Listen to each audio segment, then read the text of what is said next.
Monsieur le Premier ministre, Monsieur le ministre d'État auprès du Président de la République, chargé du dialogue politique, Monsieur le ministre d'État, secrétaire général de la Présidence, Messieurs les ministres d'État, Mesdames et Messieurs les ministres, Monsieur le gouverneur du district d'Abidjan, Mesdames et Messieurs les présidents de conseils régionaux, Mesdames et Messieurs les élus, députés, maires, conseillers régionaux et municipaux, Monsieur le préfet du département de Grand Laou, Mesdames et Messieurs les préfets, secrétaires généraux de préfecture et sous-préfets, Mesdames et Messieurs les officiers généraux, officiers, sous-officiers et militaires du rang, Mesdames et Messieurs les directeurs généraux,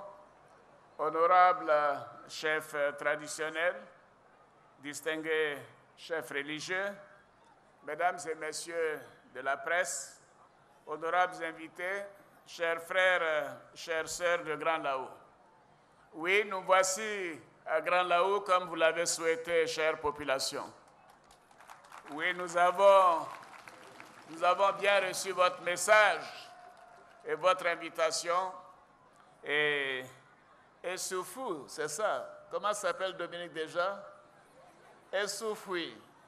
Essoufou et moi sommes heureux d'être là.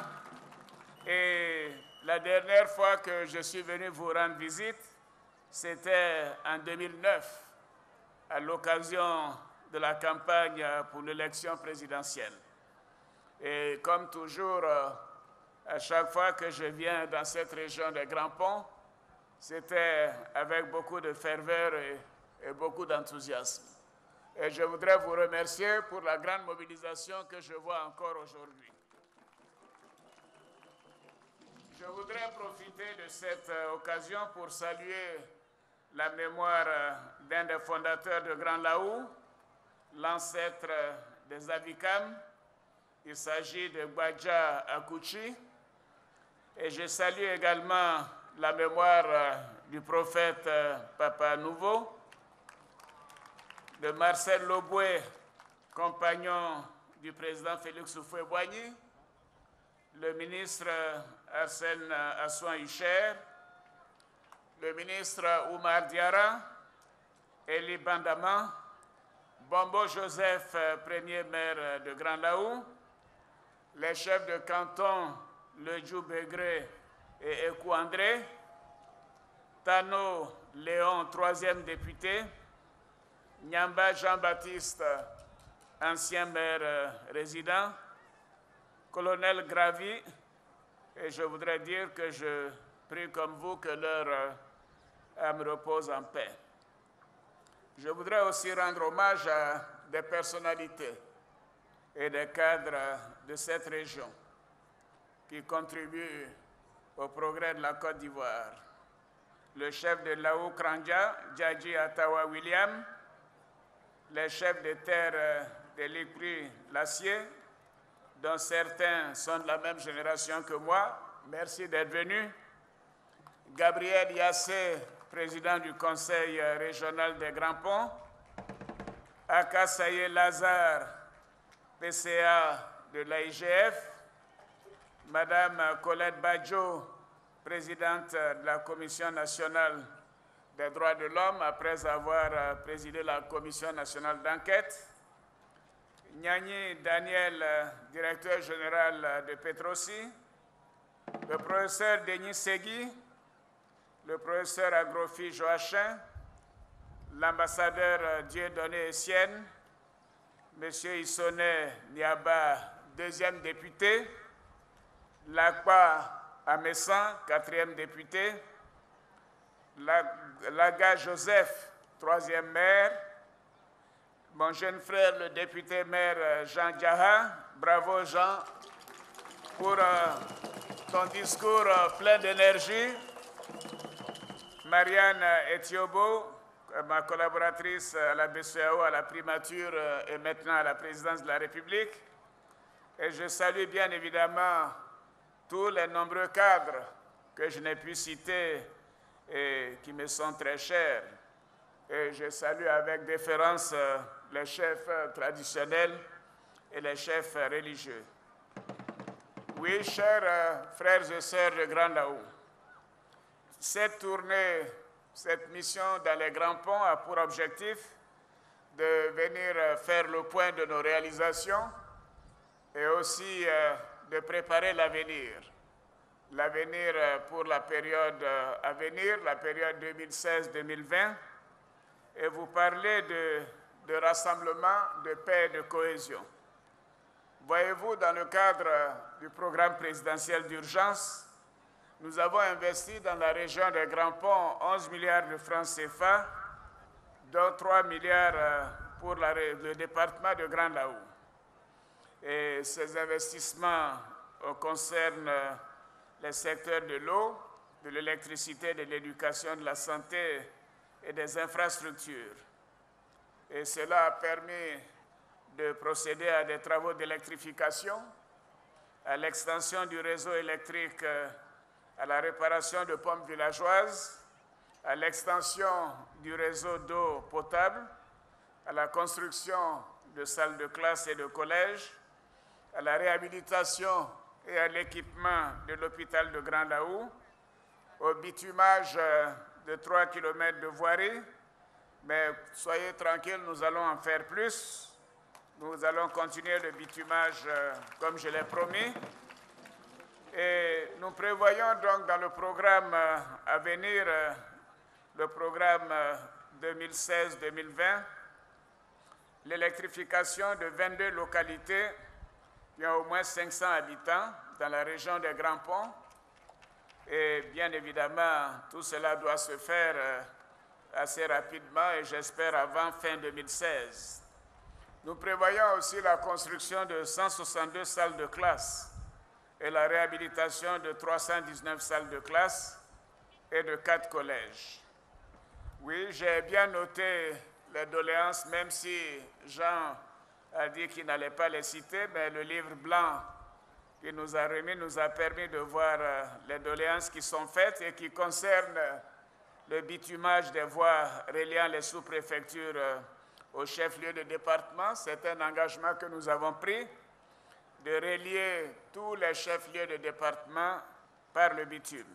Et ce sera bien le cas donc pour Grand Laou et les départements environnants. Nous avons prévu également le bitumage de 15 km de voirie et vous avez demandé l'équipement du bloc opératoire, le relèvement du plateau technique de l'hôpital général, la construction de nouvelles salles de classe, la construction d'un lycée de jeunes filles et d'une grande école de formation, la construction de l'usine de traitement d'eau à partir du fleuve Bandama et l'adduction d'eau potable, l'électrification de tous les villages de la côtière, le raccordement au réseau national et bien évidemment, ce sont quelques doléances que j'ai notées et qui seront étudiées attentivement dans le plan national 2016-2020. Et je vous remercie du soutien que vous avez annoncé à ma candidature et la confiance que vous faites à l'équipe gouvernementale et que je dois souligner qui fait du très bon travail. Et nous allons continuer et nous allons donc faire en sorte que pendant la période 2016-2020, nous puissions donc répondre à ces doléances. Et je voudrais aussi vous dire, comme je l'ai fait à Dabou et d'ailleurs aussi à San Pedro, que nous comptons donc construire l'autoroute reliant Abidjan à San Pedro. Vous voyez, je sais que ceci est très important pour Grand Laou et pour toute la région. Et ce sera donc, l'autoroute sera de 370 km pour un montant de 740 milliards. Et je peux vous dire que les recherches de financement sont en bonne voie. Pour l'emploi des jeunes, puisque c'est une des doléances, une des préoccupations, le nouveau ministre chargé de ce secteur vient de lancer l'opération Agir pour les jeunes. Et d'ailleurs, déjà, il a pu annoncer le financement d'un certain nombre de projets pour les jeunes, pour environ 100 millions de francs CFA pour la région, pour le département de Grand Laou. Oui, pour mes sœurs et mes filles, la première dame, comme vous l'avez signalé vous-même, a fait non seulement des dons, mais également le Fonds d'appui aux femmes de Côte d'Ivoire a permis de financer des projets pour des milliers de femmes pour un montant de 100 millions de francs CFA.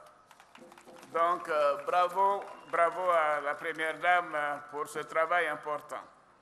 D'ailleurs, je l'ai annoncé à Dabou et j'ai le plaisir de réitérer cette annonce que le Premier ministre, ministre de l'Économie et des Finances, vient de procéder à l'augmentation du FAFSI à 8 milliards de francs CFA.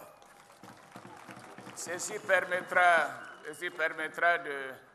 de continuer à faire des prêts aux femmes de Côte d'Ivoire.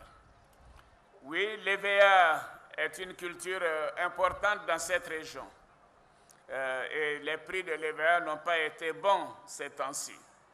Et je sais que la filière rencontre des difficultés parce que les prix internationaux ont fortement baissé, mais il y a une légère reprise. Et je demande au ministre de l'Agriculture de proposer des réformes pour la stabilisation des prix du latex, pour pallier la fluctuation des cours sur le marché international. Nous avons besoin de donner un peu plus de stabilité au prix de l'EVA, comme c'est le cas pour le cacao et le café. En ce qui concerne la SICOR, Monsieur le Premier ministre, je vous demanderai en liaison avec les ministères concernés des solutions pour cette entreprise qui est chère à la région, au département de Grand Laou.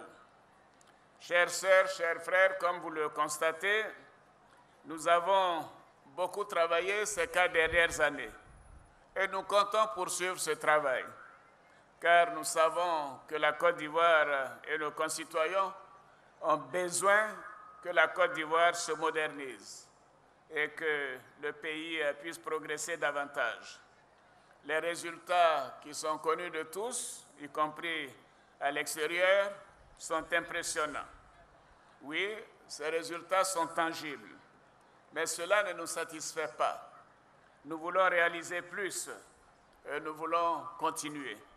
Et c'est pour cela que j'ai demandé un deuxième mandat et je voudrais remercier à nouveau mon aîné, le président Henri Konan Bédié, pour son soutien, pour l'appel de Daoukro qui permet cette perspective et permet non seulement la stabilité pour notre pays, mais la possibilité pour nous de continuer dans cette grande alliance des oufouettistes.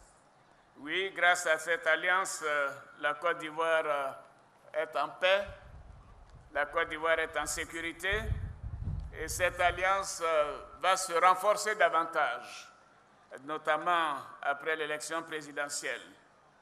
La Côte d'Ivoire a besoin de stabilité après la crise que nous avons traversée.